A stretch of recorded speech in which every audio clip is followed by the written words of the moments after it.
Welcome to Hardwood Handicappers with Zach Cohen, right here on VSiN, the Sports Betting Network.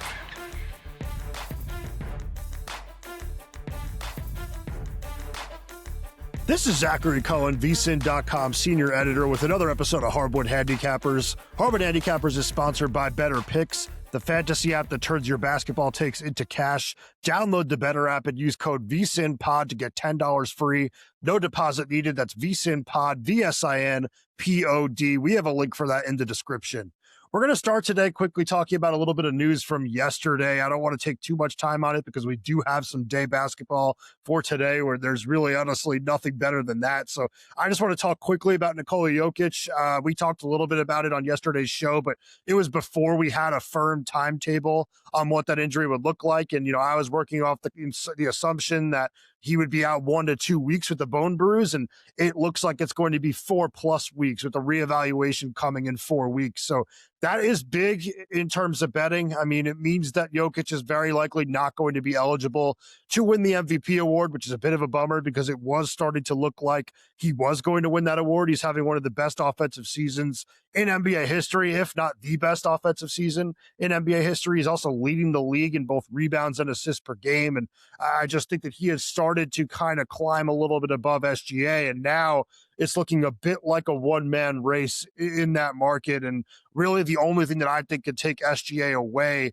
from winning back-to-back MVPs would be an injury. So it's really, really hard to suggest any bets on that market. I mean, maybe take a flyer on somebody and almost root for an injury. I'm not saying to root for an injury. I never would root for an injury, but that's really the only chance that somebody that's not SGA wins is if SGA somehow doesn't play 65 games himself. So a little bit boring in that award market and definitely a bummer, but I do think the Nuggets will be fine in the long term because they are, in third, and I believe in the Western Conference right now. I'll double check that, but they are in pretty decent shape there.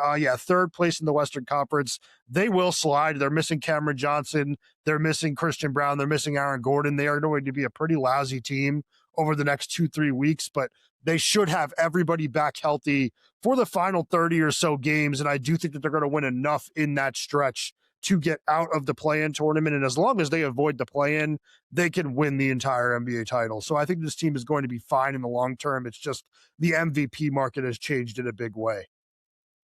Also, I want to do a little quick takeaway from last night. I don't want to get too much into the games. They weren't great. We saw the Lakers get absolutely blasted by the Pistons.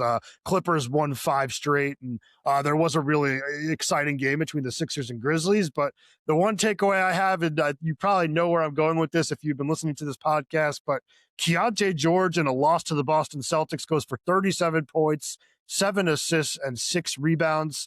I mentioned a couple of days ago, your last chance to get George at a great number to win most improved player, 15-1 at FanDuel a couple of days ago.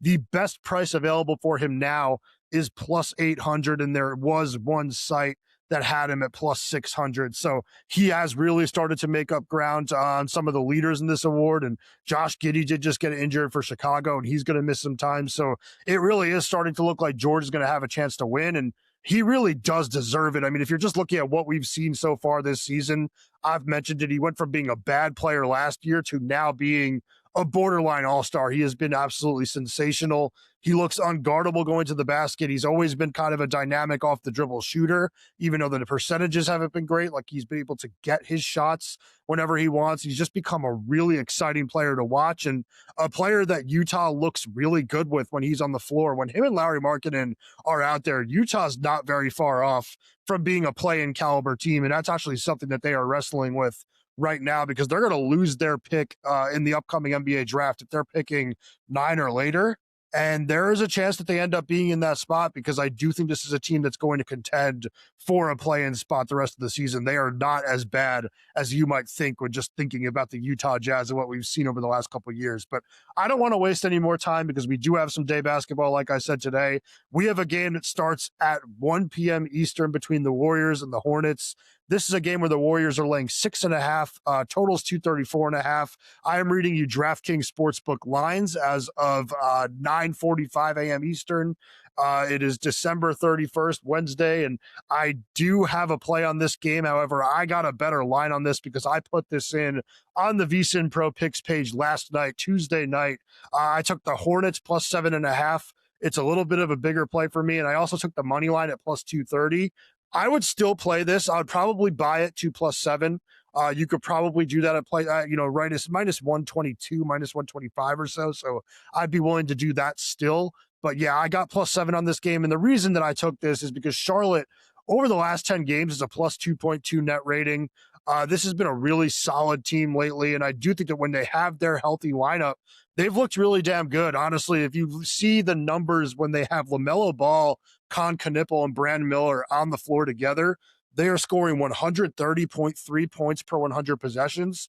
That is in the 99th percentile in the entire league. So this has been a very good offensive team ever since they got those studs out there together. And I think that that's really important when you look at this game specifically, because it's important that you're able to consistently create good offense against a good Golden State defense. I think Charlotte's going to be able to do that. And I also like the way that the Hornets kind of match up defensively, because this is a team that doesn't put opponents on the free throw line very often. That should be good going against Jimmy Butler, who can draw a lot of fouls. And Charlotte's also pretty good at limiting the amount of corner threes that opponents take. So I think they're going to do a decent job of defending the Warriors. I do think Stephen Curry is a threat to go off in this game, like playing in Charlotte, his home, and playing, in a standalone game. I think he's going to have the incentive to go out there and light it up. And I don't really think that the Hornets have a good match for him specifically. But I think that Charlotte can do a good job on everybody else, and I think that Charlotte's going to be able to score in this game. So I think they keep it close. I think they have the chance to win, and I think that taking the points and sprinkling the money line is a good play in this game. The next game that I want to talk about is the Timberwolves at the Hawks. Timberwolves laying 5.5, totals 243.5. And I actually do not have a play on this game. I just wanted to make a quick note of something for people that are looking to bet this. Kristaps Porzingis is returning for the Hawks tonight. Or today, whatever you want to call it, is 3 p.m. Eastern, this game. This is going to be somewhat important. I mean, Atlanta gets a little bit bigger with Porzingis in the lineup. They get a better rim protector. Porzingis is averaging 19.2 points per game on the season. He has played well for Atlanta when he's been in the lineup. He just hasn't been in the lineup because of that illness that he's dealing with, the one that impacted his season last year with Boston. But there are some, ramifications of him being back out there. And I think that two of them, are player prop, angles where Onyeka Okongwu, a player that I've been really high on all year and that has been playing very well, putting up some big numbers here and there. His minutes go down with Porzingis back in the lineup. And another player that I actually think might be impacted by this, we'll see, is Jalen Johnson, because when I looked it up, Jalen Johnson's actually averaging 5.8 fewer points per game with Porzingis in the lineup. And I don't know if that's fluky or a sign of things to come, but I just thought that was worth noting heading into this game. I really don't have anything here. I mean, I would lean Minnesota, and I would definitely be okay with Minnesota in a money line parlay or something, because I do think the Timberwolves are going to be able to score on this Hawks team at will. Pretty much everybody has been able to. And then Minnesota's defense is obviously capable of coming through with some stops. So I think this is a game the Timberwolves should win. But at the same time, I do wonder if Atlanta maybe will have a little bit of energy with Porzingis back out there and, find a way to win this game. So I stayed away from this one, but I just wanted to make note of those two notes with the Porzingis returning. I just think it impacts Okongwu, and, statistically it has impacted Jalen Johnson. Let's move on now to two games that I'm lumping together in a parlay, and that is the Magic at the Pacers at 3 p.m. Eastern. And then also I am pairing that with the Raptors taking on the Nuggets in Toronto at 7:30 p.m. Eastern. I put in a play on this last night as well. It is a parlay of the Pacers on an alternate line of plus 10.5 against the Magic. And then the Raptors money line against the Nuggets, that is available at minus 123. And you should be able to get a similar price there. The first of those two games is that Magic and Pacers game. And the reason that I am taking Indiana on an alternate spread is because the Magic have really been struggling lately. They're 6-7 straight up over the last 13 games.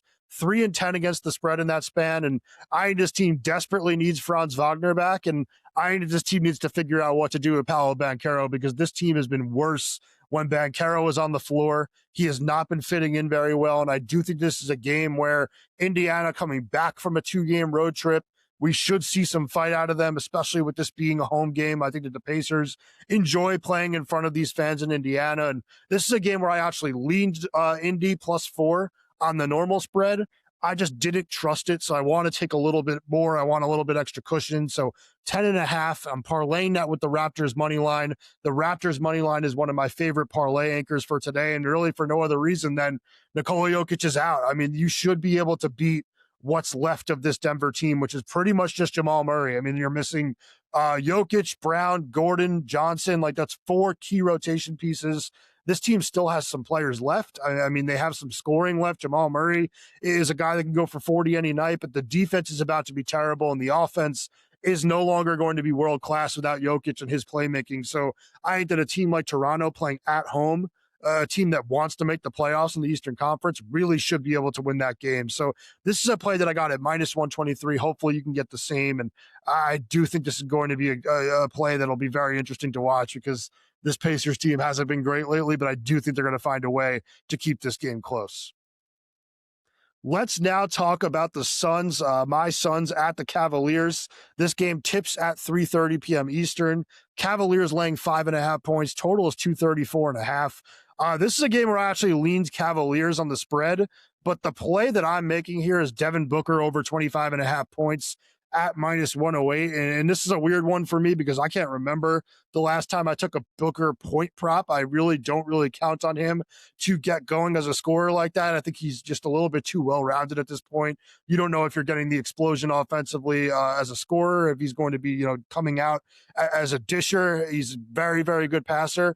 But I do think this is going to be a game where he scores 26+ points, because I know that he's been struggling a little bit with his jumper lately, but I do think that this matchup is absolutely perfect for him, because he's going to be defended pretty often by guys like Donovan Mitchell and Darius Garland, who are way, way too small to defend him. And I know that that probably won't be the way that, Cleveland starts on Booker. It might be a guy like Jalen Tyson, but I think that the Suns are going to be able to run some actions to get Booker favorable matchups. And I also think that this is a Cleveland team that is 26th in the NBA when it comes to putting opponents on the free throw line. And Booker is a player that scores, around 7-8 points a night at the line. He does get to the free throw line very often because he attacks downhill. He's strong going to the rim. And I think you're going to see him kind of live there this game. And I do think he's going to knock down some jumpers eventually. This guy is way too good of a shooter to continue to struggle the way that he has over the last couple of games. And I will also mention that Cleveland is 24th in the NBA guarding in isolation, and Booker is one of the best isolation scorers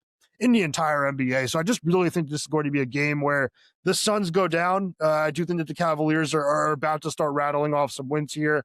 Mentioned that last show. They ended up getting a big win in San Antonio, but I think that the Suns will go down swinging. I don't think they're going to get blown out in this game, and I think that Booker is a threat to go off as a scorer. I wouldn't be surprised if he has 30+ here.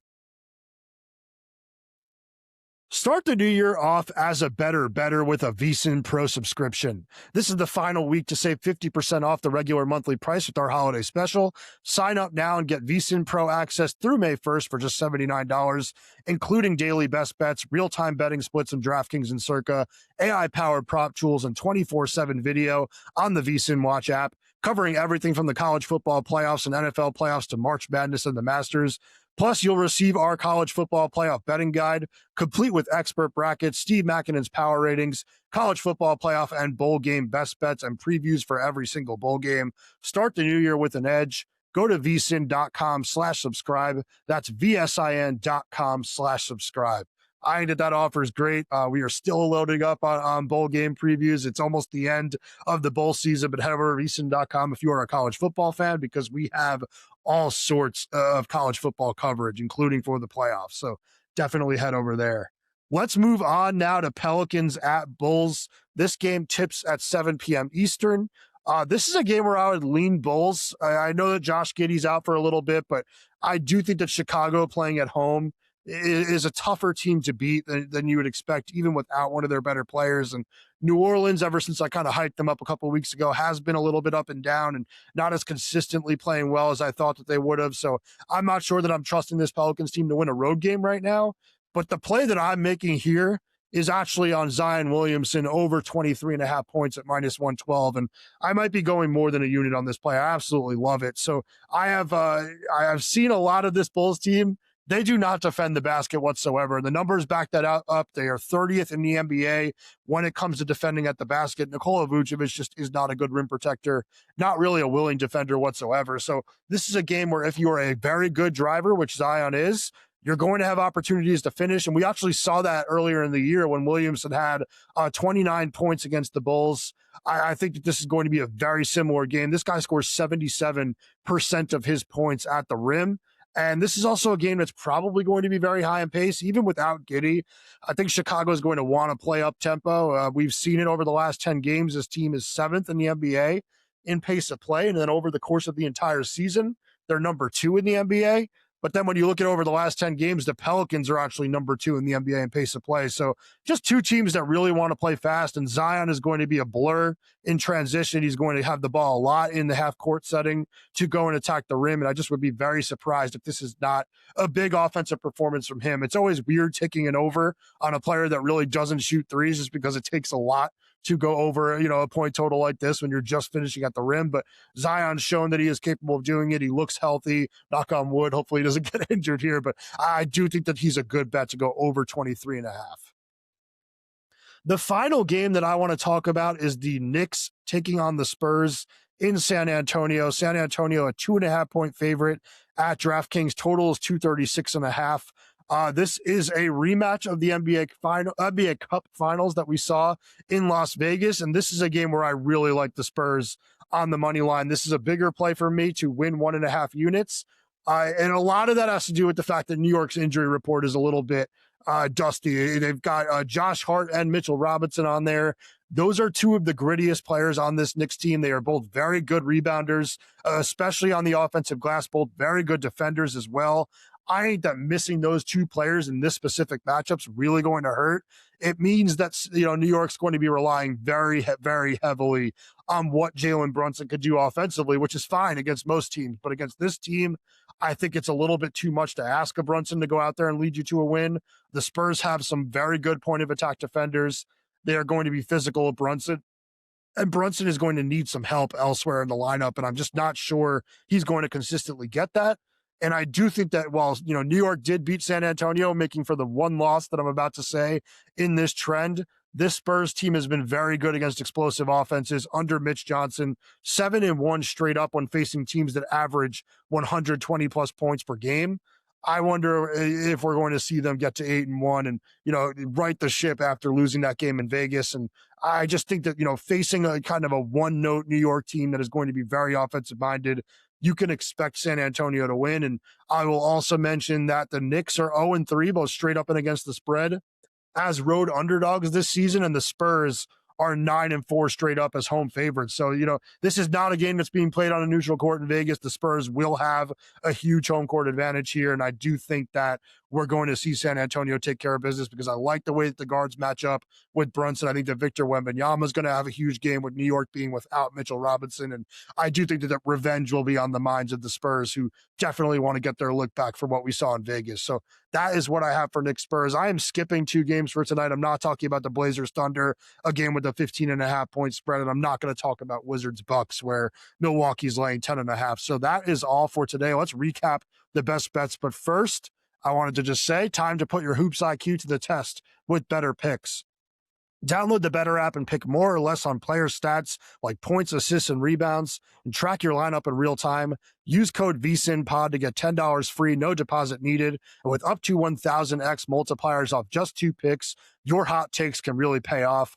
Better Picks is live in 33 states. Download Better and use code VSiNPOD today. That's VSINPOD.